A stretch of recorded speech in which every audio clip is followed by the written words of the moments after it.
All right, everybody, welcome back once again. You're listening to the Entrepreneurial Web. I'm your host, Jeremiah Fox. To catch everybody up, especially because we had a little audio issue at the beginning of the first segment where nobody could hear me, but I don't know what happened. We are joined today for this first portion by an old friend from the New York City music scene, Caleigh Drane. She now lives in Los Angeles. She is a cellist, but she is also a coach. Caleigh, are you here? Can you hear me? Yes, sir, I can. There we go. Okay, audio. It's funny because my friend that's coming on the next segment, he's now in Pittsburgh. He was also here in New York for a long time. He's an audio engineer. I'm like, where the fuck were you when we need you, bro? The irony. God damn it. So Caleigh was going to tell us how she got into the idea of coaching service, how that helped her with her music business, and then what's going to happen for musicians, especially like freelancers and performers. I've got a lot of friends here who have like the nice, part-time university teaching gigs. So they're still teaching like online classes and making some money, and that's kind of okay. Or some of them are public school educators, and so they're doing okay. But there's a lot of you that like, well, wait, where's the scratch coming from? So give us your lowdown. How did you get into the idea of coaching from being a cellist and service, and then how that's helped your business and what's coming up for you next? Right. So about 3 years ago, I started doing some kind of deep diving, like personal and professional development work. I was a participant in a big program that I eventually started to coach in. And one of the programs was about building out a team of people and leading them to make a community impact. And so while I was coaching this, I created I was also creating a project through the same program as I was coaching. And I created a fundraiser for Planned Parenthood that gathered my community of women in the music industry in New York City. I called the show Phenomenal Women, and it featured 3 female-led bands. My producer, the venue owner, the graphic designer were all women in my community. It was an awesome, awesome event, and it really taught me a lot about leadership, about communication, and really like the power of like what can get created when you put your mind to it and get out of your own way. Right. But the only way out is through, and so you have to bump up against yourself in order to get through to the other side in a lot of ways, that we hold ourselves back and don't take action on things that we really want to and mean a lot to us. And so that program taught me leadership. It taught me like how to create projects. Never in my wildest dreams would I have imagined myself to be a producer of a fundraiser on that level. And it went off so well that I decided to take that work and, place it back into my community and start coaching musicians on creating big, large-scale projects that involve teams. And so they get to experience their careers grow, their legacy grow, income opportunities can come to them at that higher level. They experience themselves as leaders, which I think is really important and very empowering for musicians. We so often think of ourselves as lone wolves, incapable, already like defeated before you've even started because the arts don't make any money. And, it looks so like pathetic or frivolous up against, like big business or conventional careers. But the opportunity is to really see like, no, like you can create an enormous impact through art, through your own art and through your own vision. So I also found out I was a really good coach. Good. My coachees were really, positively impacted by my guidance. And I've also found the importance of being guided through a process like that. Like to grow, you cannot do it on your own. You need help. It's like what you were saying about your community. You've got to have that in the form of a coach or a mentor.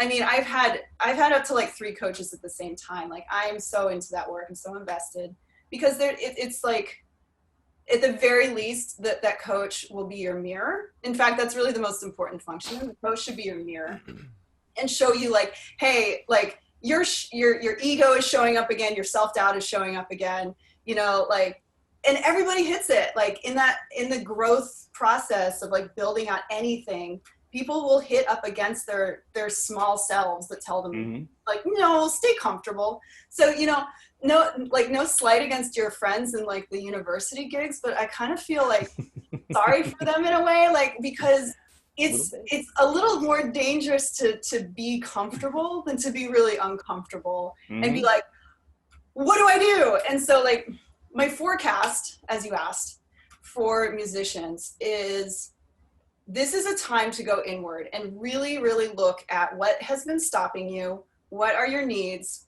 What are your big dreams and goals? And start to look for the ways in which you can start walking towards those goals. This is not a time to go into survival mode and try and like get out of the industry or find the thing that will just make you money tomorrow. Like, no. I mean, if you decide that like in that searching music is not for you, fine, like go and make that choice powerfully, but don't try to duck out just because you're scared, Yeah.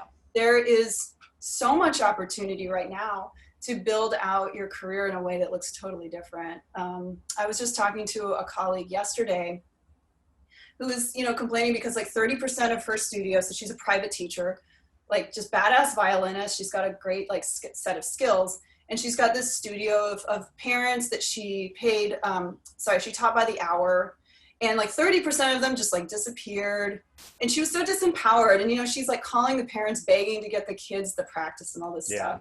And I was like, have you ever considered that there are students out there who want to work with you because of what you offer? And it's just a matter of finding them. Yep. And you're never going to have to beg another parent to get your kid to practice again.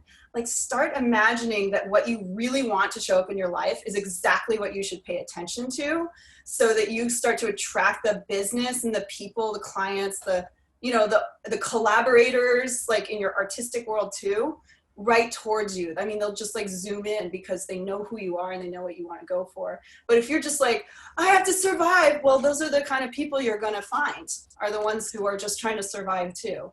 Yeah. The parents who are trying to survive teaching their kids violin, they're like, oh, I guess they have to. It's terrible. It's just a terrible mental picture. Like, I know. you won't survive, Billy, if you don't practice violin. I know, they're just like, oh, so it's such a bad scenario, right? And like,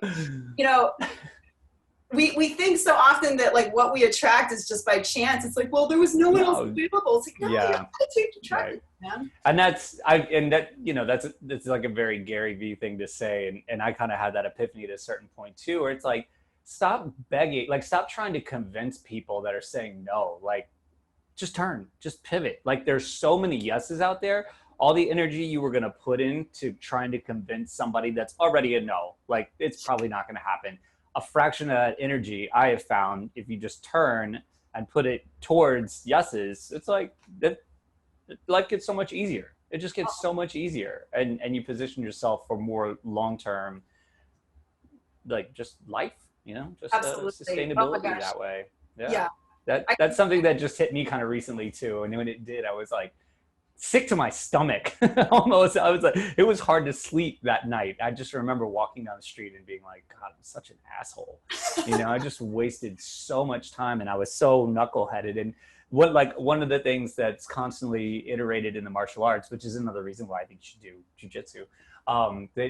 There's so many parallels to what you've said today and like honest, sincere martial arts. It's not about what you get at the end. So you were talking about envisioning, what you want to be, not just thinking like, oh, hey, I want to make this much money or I want to have this notoriety. Sure. Like you need that end, you need that like thing you're going after, but it's about the process. It's about who you become along the way. And it's not so much always about what you get, but what you have to let go of. And that was the big one for me, like just pulling the layers of those onions off. It's like, oh, why do I do that? Do I need that? No, get rid of it. What about, don't need that. That's just like totally a disservice, So then you strip yourself down and like these days it's, if you want to live, you got to be lean. You got to be able to, it's like really like spiritually lean, you know what I mean? Yeah. Like, just like physically too. It's not bad. Stop buying dumb shit, especially if you're, if your finances have adjusted a little bit. And that's, I mean, I learned the hard way hustling gigs. Like, you know, if you had to make that money last because you didn't know necessarily when the next one was going to come. So it was like, okay, you know, get skinny, tighten that belt. You know, it's the skinniest days of my life.